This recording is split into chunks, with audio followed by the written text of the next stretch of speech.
Presented by Adi Shakti Films.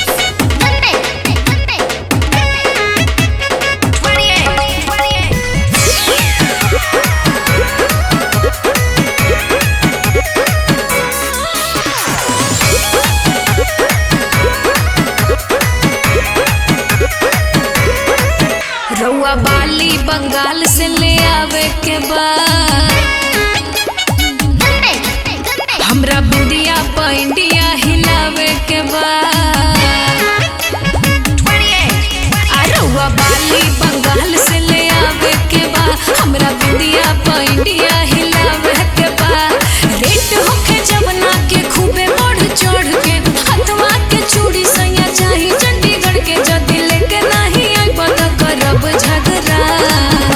हे धनी हो कि हम ले ले आइब राजस्थानी घाघरा हिलई हो पेन के दिलिया घरा। सचो भैया ले ले आओ राजस्थानी घाघरा हिलई हे भौजी दिलिया घरा। तू लोग तो छुपे रहलो।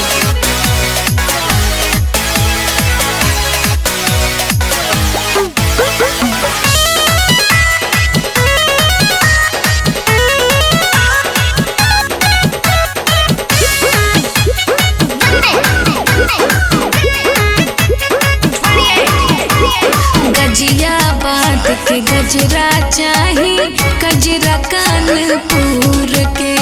पैजनिया पटना के चाही, चलूंगी दहिया तूर के।